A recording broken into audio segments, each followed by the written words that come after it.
Salut les amis, je suis Golmotokwa, je vous souhaite la bienvenue dans ce tutoriel. Dans cette vidéo, je vous donne 4 conseils pour être un bon programmeur. Je vous recommande de suivre la vidéo jusqu'à la fin, de vous abonner et de liker la vidéo. Avant de parler de bon programmeur, nous allons parler premièrement du mauvais programmeur. Un mauvais programmeur, c'est quelqu'un qu'on ne peut pas faire confiance dans un projet. Lorsqu'on lui confie une tâche, on a même peur qu'il fasse des bêtises ou arrive du jour au lendemain à créer ou à développer un nouveau type de bug. Par contre, un bon programmeur, c'est quelqu'un qu'on a confiance en lui lorsqu'on lui donne un projet et lorsqu'on lui confie des tâches, il sait comment s'y prendre pour arriver à terme de cette tâche-là, à terme de ce projet-là. Donc, parmi les 4 conseils, nous avons premièrement savoir chercher. Pourquoi savoir chercher? Tout simplement parce que savoir chercher, c'est savoir trouver. Vous devez savoir que dans la programmation, il n'y a pas vraiment de surdoué ou une personne ayant le monopole du savoir. Ça n'existe pas. Raison pour laquelle vous allez remarquer qu'il existe plein de plateformes d'entraide entre programmeurs dans le but de corriger des bugs, de s'apporter des solutions et discuter sur des sujets. Donc, la programmation avant tout, c'est la logique. Et tout le monde n'a pas forcément la même logique.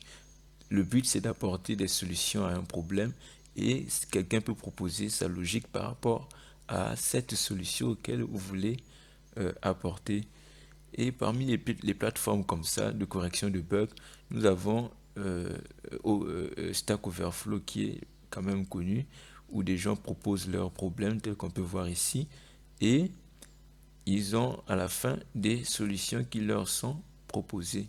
Donc, après cela, nous avons être autodidacte.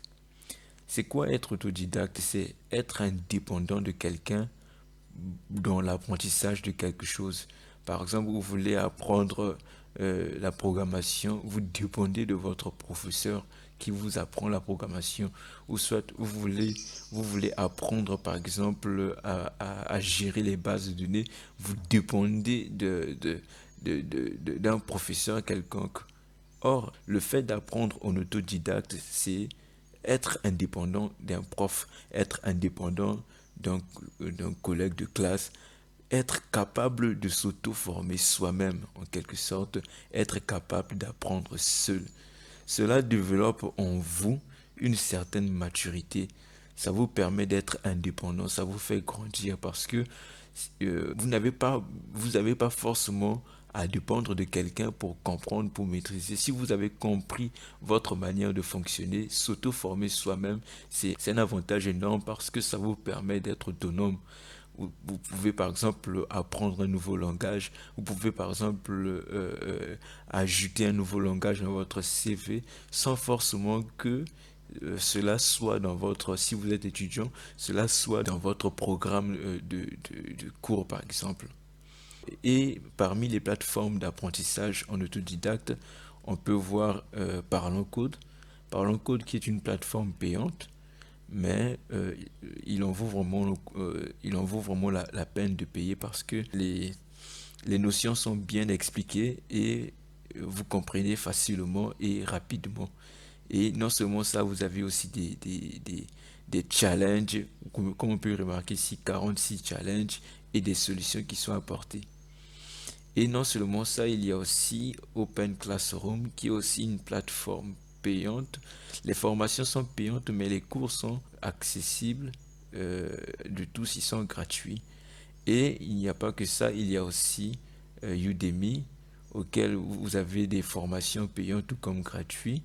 Vous faites une recherche et si vous ne voulez pas payer, vous voulez des cours gratuits, vous cochez tout simplement gratuit et vous avez ici toutes les formations qui vous sont proposées gratuitement. L'avantage aussi, c'est que vous avez des certificats à la fin de votre apprentissage. Il y a aussi FreeCodeCamp en passant et Sololang qui est une bonne plateforme auquel vous apprenez des langages de programmation tels que vous pouvez voir ici. La force de cette plateforme, c'est qu'il y a vraiment une grande communauté. Vous faites des challenges, vous avez des badges lorsque vous répondez aux questions. Vous avez des certificats qui vous sont remis à la fin.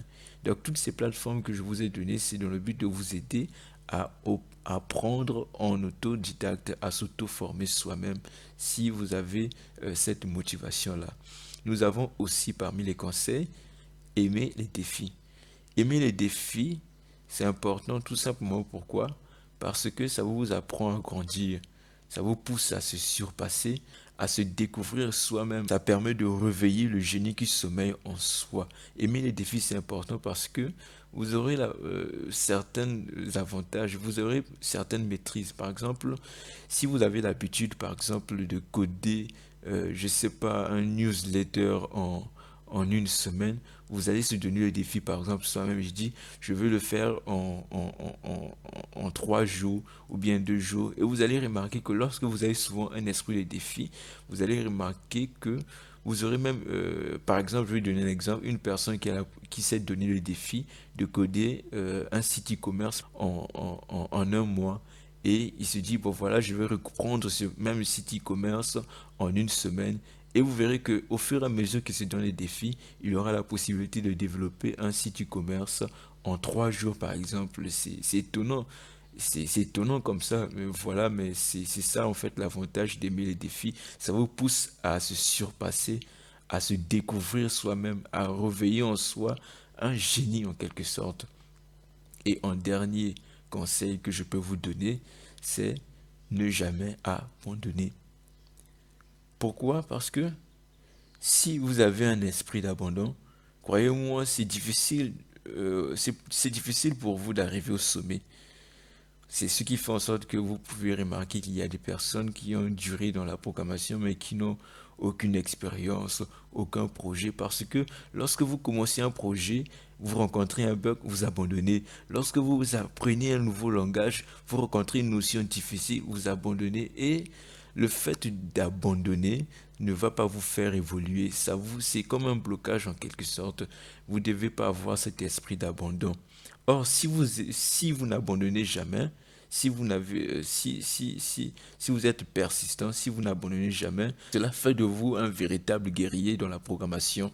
Ça vous fait gagner énormément d'expérience et forge votre caractère, forge votre expérience. Voilà, vous serez toujours à bout de ce que vous apprenez, à bout d'un projet que vous réalisez en quelque sorte lorsque vous n'abandonnez jamais en fait. Donc, si vous appliquez ces conseils-là ensemble, cela vous permet en fait d'avoir un certain équilibre en quelque sorte. C'est pas forcément, ça ne veut pas dire que ce que j'ai donné c'est forcément ça, mais ça fait partie des expériences, ça fait partie des choses les plus importantes à savoir lorsque vous souhaitez se surpasser en quelque sorte dans la programmation. Donc, les 4 conseils pour être un bon programmeur. Donc, si vous avez d'autres conseils à donner, vous pouvez en écrire dans les commentaires ou une question à poser. Je serai là pour répondre. Donc, je tiens encore à répéter, si vous êtes nouveau sur la chaîne, n'hésitez pas de vous abonner et de liker la vidéo. Ciao.